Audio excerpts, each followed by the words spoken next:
حضرت عمر رضی اللہ تعالیٰ عنہ راپاسی ستاسو دا دری سیزونه خوښ دي، زمان دری سیزونه خوښ دي. یا رسول الله یو خو مې دا ډېره خوښه چې زه امر بالمعروف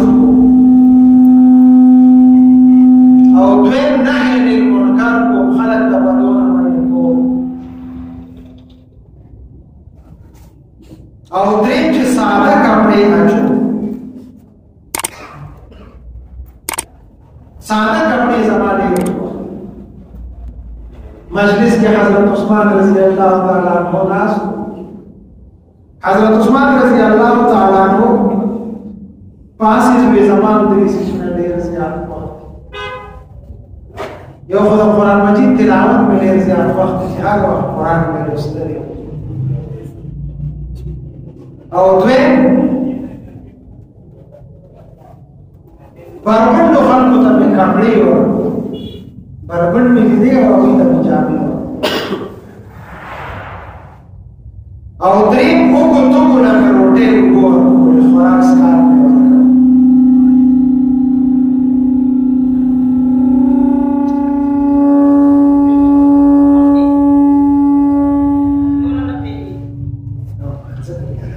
دایو تیلر کابل ہوتا مجلس کے حضرت علی رضی اللہ تعالیٰ عنہ ناس، حضرت علی رضی اللہ تعالیٰ عنہ پاسد پیغمبر علیہ السلام نے فرمائے یا رسول اللہ ستاسو رضی یاران ودن دیر سیزونا خوخ زمان دری سیزونا دیر زیاد خوخ. یو خدا وجد اللہ پلار کی میں ہر وقت جہاد کو دویم دن مہمان نوازی میں ڈیرا ہوا، جب میلمہ قدر احترام اپنا روٹے اور مہمان نوازی دا زمانے رزگار او دریم سخت گرمی بھی او پسخت گرمی کی ما روجنی ولی دامنی رزگار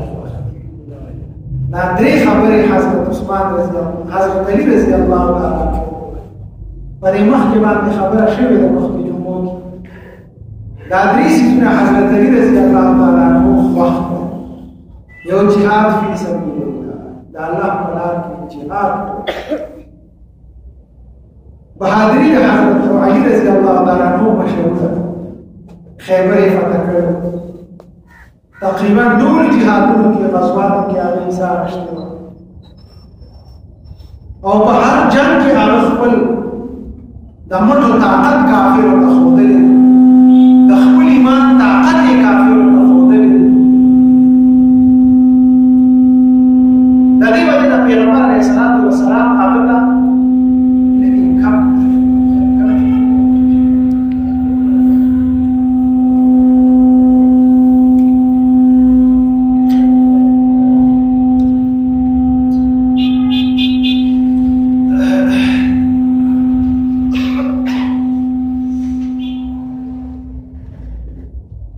پیغمبر علیہ السلام حضرت علی دا اسد اللہ لقب ورک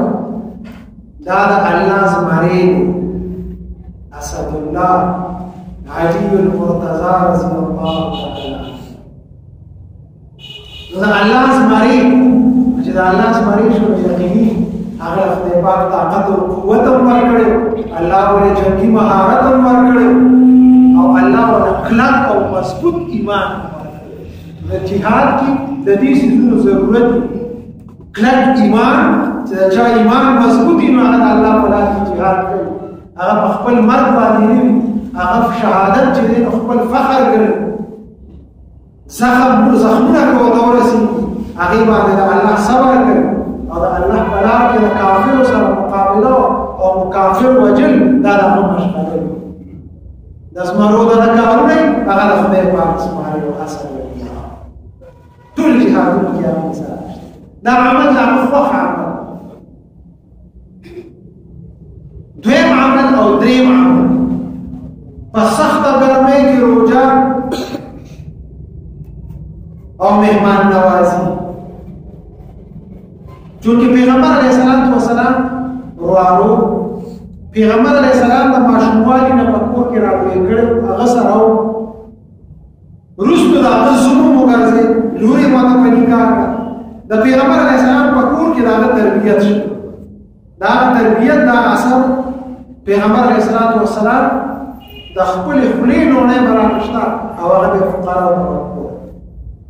دغه صفت په ده کې و سخاوت کوټ کوټ کې بر بالکل سخیان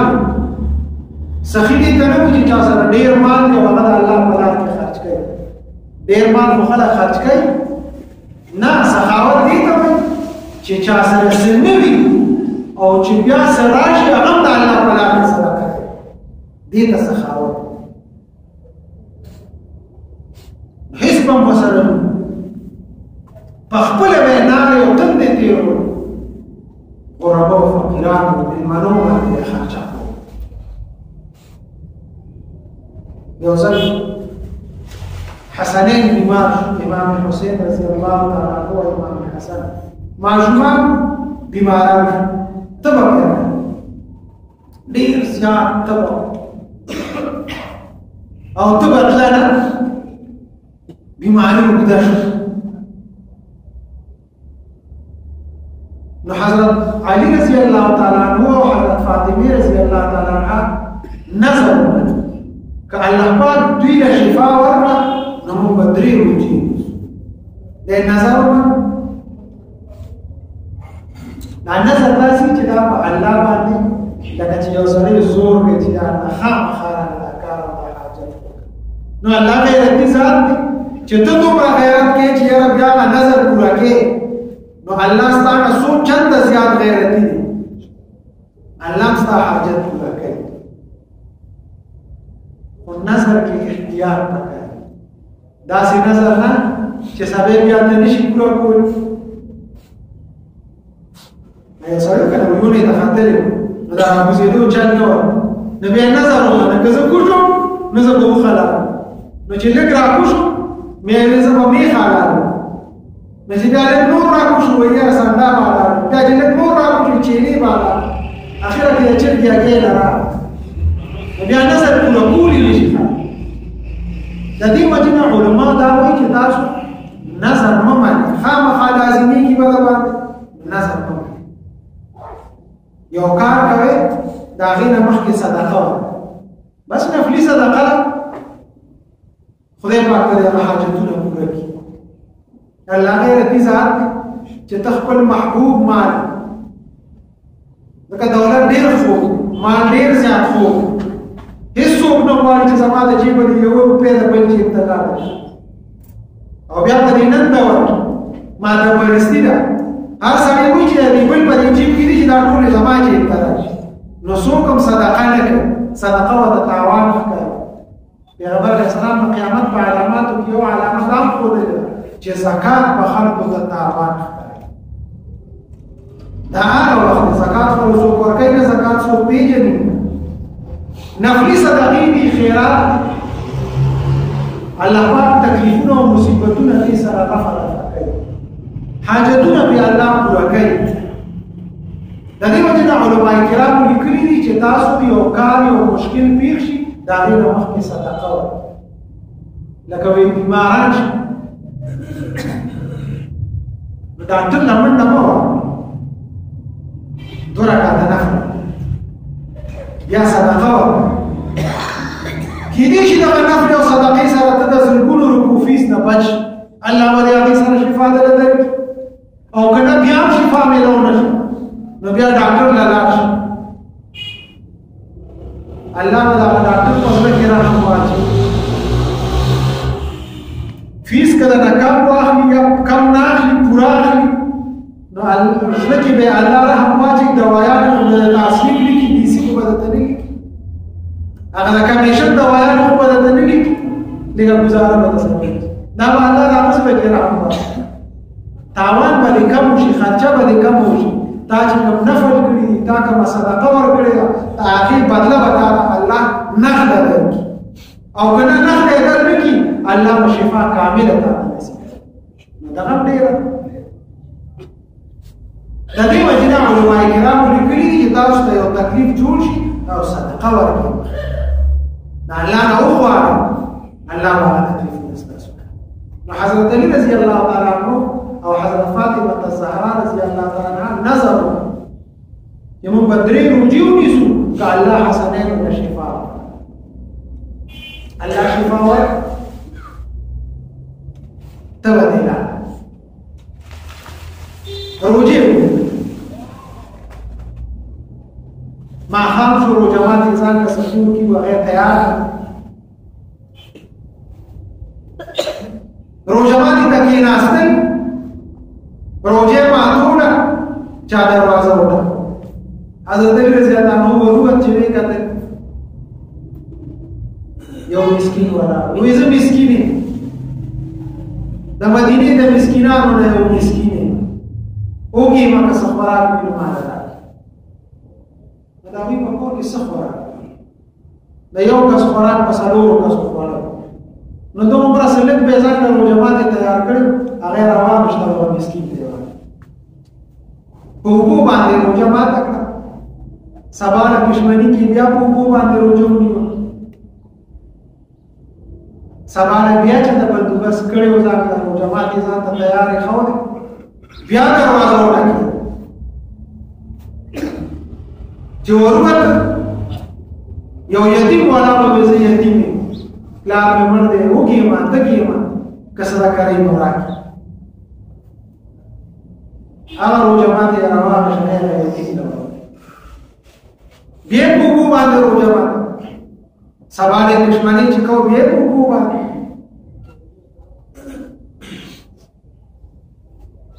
په درې مانوس چې ځان له خوراک تیار چې روژه ماتي ته کېناستل بیا چا ووت چې دروازې ته وروت یو قیدي ولاړ و زه خو د قید نه راخلاص شوی او وږی تږی یم که څه روډۍ راته راکړي بیا یې روژه ماتي راواخېسته هغه قیدي دی ورکړه چې د قید نه خلاص شي دا قیصه کوټ ډېر اسان کار دا چې سړی درې روجې داسې په نار ونیسي په اوبو باندې نو هغه ته پته لګي چې دا څومره تکلیف عمل په داسې تکلیف کې ته د کوڅې نه فقیر مسکین هغه شړمه بېنوی ملیږه دا ډېر ګران کار دی هېڅوک هم په نن زمانه کې داسې نشي ته چاته ووایه هلکه عمرې ته روان یې لس عمرې دې کړي خو دې ځای کې یو سړی د لوږې مري بچي یې امنان دي او بربنډ دا د عمرې پیسې روانه دا ته هغه لږې ورکړه ته بیا د ایمان وګوره چې دې دغه فقیر سره امداد وکړي حالانکه شته عمرې یې ډېرې کړي باوجود د هغې نه خپلې د عمرې پیسې هغه چاته نه ورکړه او که ورکوو څومره به ورکوو یا به سل ورکوو یا به زر ورکوو چې ډېر سخي سړي نو زر روپۍ دې ورکړي څوک چاله لږ روپۍ نه ورکړي چې دا لږ روپۍ واخله او زه ته خپل حاجت وکړم چې وي وسه او چې نه وي نو دا د صحابه کرامو صفت دا د اتقیانو صفت دا د الله د نیکانو بندګانو صفتونه دي چې هغوی به د خپلې خولې نوړی راغوښته د خپلو بچو د خولې نوړی به راغوښته او فقیر او مسکین به په درېیمه ورځ باندې بیا روژه ماتې هغه یې قیدي ورکړه ډېر زیات وږي شو جومات ته راغی پیغمبر علیه السلام ته قصه وکړه یا رسول الله صلی الله علیه وسلم درېیمه ورځ ده او داسې معامله راشوه پیغمبر علیه السلام ته خوشخبري ووروله وایي ته خبرې ستا باره کې الله پاک آیات نازل کړی دی ویطعمون الطعام علی حبه مسکینا ویتیما واسیرا حضرت علی په خېټه مړ شوي وروستو په قرآن کې نن هم هغه صفت د حضرت علی موجود دی او تر قیامته پورې به موجود وي او د خلکو په خولې باندې به دغه الفاظ مېلمنو له روټۍ ورکول او په سخته ګرمۍ کې روجې نیول حضرت علی رضی الله تعالی عنه فرمایي دا زما ډېر زیات صحابه کرامو کې هر یو صفت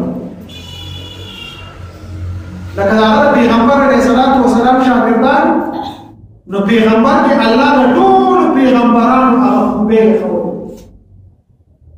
آنچه خوبه هغه ده تو تنها ده نو ټول صفاتونه د پیغمبرانو په جناب محمد رسول الله صلی الله علیه وسلم او پیغمبر علیه الصلاۃ والسلام چې کومې خوبه هغه صحابه کرام منعا قبول کړي او هغه خپل کړي او خپل ژوند چې کوم صفات په دې کتا راوړي کې خدا بعضي صفاتونه داسې وي چې دا د یو کس خاصیت ګرځي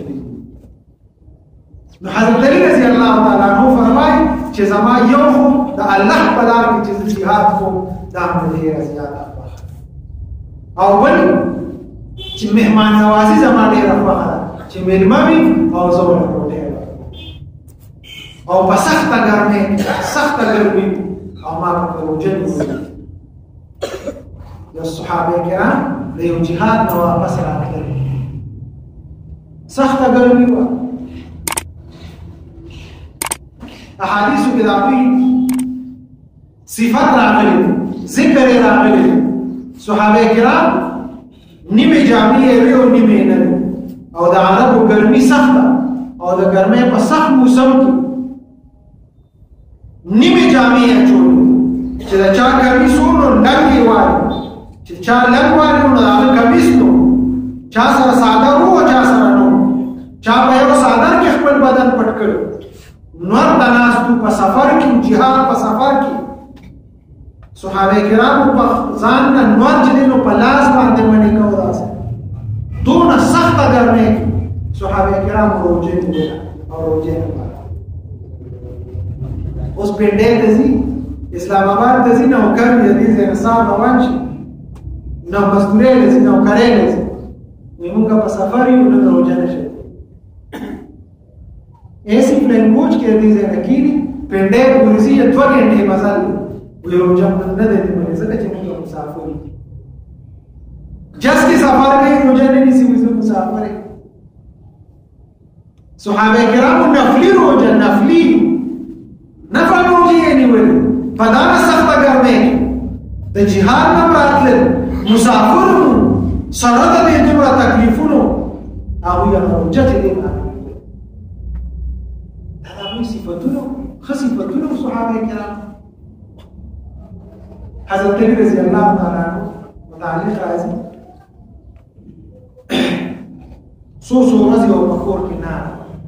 حسنین به وکړي زنانه به وکړي دی او په خپله هم نه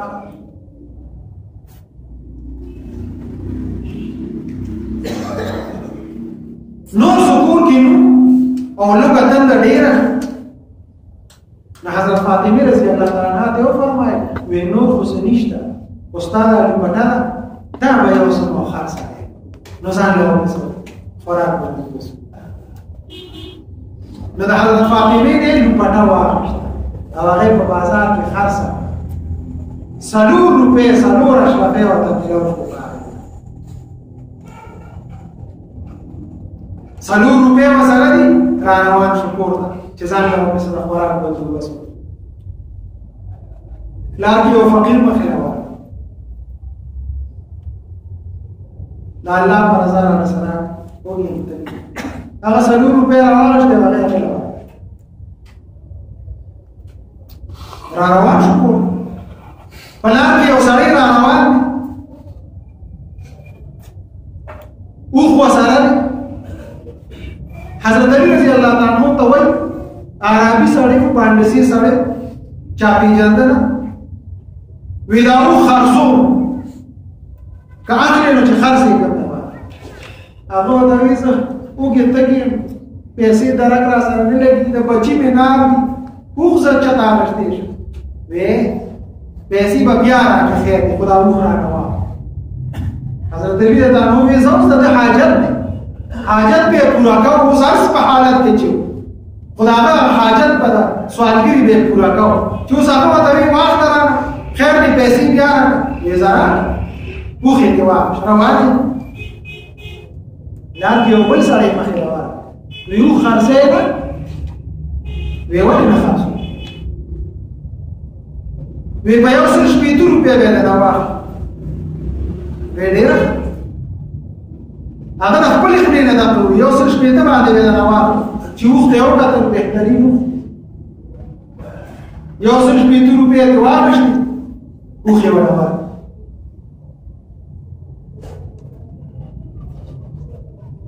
چې لږ مخکې لاړه زوړ سړی وله مخې له راغی ورته یې ویل که راشه هغه پیسې دې واخله تا نه ما اوښ اخیستې وه 100 روپۍ به یې بله ورکړې او شپېتې ځان سره راروانې راغی کور ته راغی حضرت فاطمې رضی الله تعالی عنها ته یې ورکړې وی دا واخله ځان له روټۍ څخه وی دا پیسې کوم ځای هغې ته خو پته چې زما لوپټه خو د 200 روپو وه نو دا 80 روپۍ د کوم ځای نه راغله وی دا کوم ځای وی دا مې الله سره سودا وکړه الله راله منافع راکړه ګټه ستا 4 روپۍ لوپټه وه هغه 4 روپۍ مې فقیر له ورکړې صدقه مې پرې وکړه الله راله دا 80 ګټه لاس په لاس راکړه په لاره وی په دې باندې ځان له څه وکړي هغې به مې ځان له څه کړي جومات ته راغی پیغمبر علیه السلام ته یې کیسه وکړه یا رسول الله نن خو ما سره عجیبه کار وشو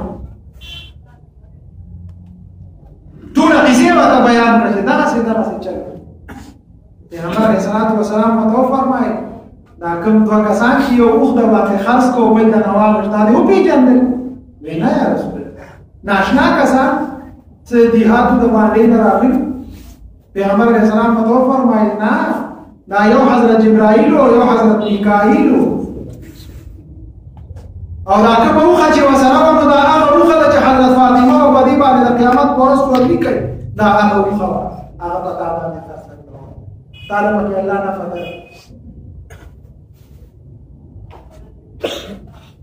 څوک چې دغسې قربانۍ کوي د دین دپاره فقراو سره احسان او ښېګړه کوي هغه سړی خدای ناری نه هغه بربنډی نه هغه ذلیلکۍ نه هغه ته خلق د قدر په نظر باندې په دنیا کې ګوري او په آخرت کې الله ورته د قدر په نظر باندې ګوري زمونږ خو دا خیال که ما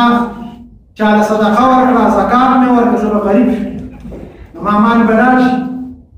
د الله واغله یو په 10 باندې ورکړو یو په 200 باندې ورکړو یو په 1 لاکھ ورکړو بغیر حساب الله فرمایي چې اخلاص تکوم که اخلاص ډیر زیات وي الله مو به حساب درکړي دا شمار چې دی نو دا زموږ د ذهن مطابق الله چې موږ حساب کوو نو الله ما سره د حساب خبره کوي چې اخلاص دې څومره وو نو که د 10 روپو اخلاص دی نو 10 روپۍ درکو که د 80 اخلاص دی نو 80 درکو که د 200 اخلاص دی نو 200 درکو که د 1 لاکھ اخلاص دی نو 1 لاکھ درکو او کنه اخلاص هغه څه امتحان نشته نو بیا الله ډیر زیات سخی ذات دی ډیر غنی ذات دی ډیر بے پروا ذات دی الله زم ته به حساب ده نه عزتمن حضرت علی رضی الله تعالی عنہ پیغمبر علیہ السلام تو فرمائے یا رسول الله ستاسو درې سيزونه خو زمان درې سيزونه خو یو دا چې زه د الله په لار کې جهاد فی سبیل الله نه ډېر زیات دویم مهمان نوازی چې د مېلمه قدر کوم عزت کوم دا ډېر زیات او دریم یا رسول الله چې سخته ګرمي وي او په ګرمۍ کې زه روژه نیسم نو دا عمل مې ډېر زیات حضرت جبریل راکوش د اسمان خلفای راشدین او د پیغمبر علیه السلام یارانو او پیغمبر علیه السلام د درې خبرو اظهار وکړ هر یو وې زما دا درې وخت دا درې وخت حضرت جبرائیل راغی وې زما درې خبرې دې زیات ان شاء الله باندې بل روانه کومه خبرې کوم الله دې عمل کوي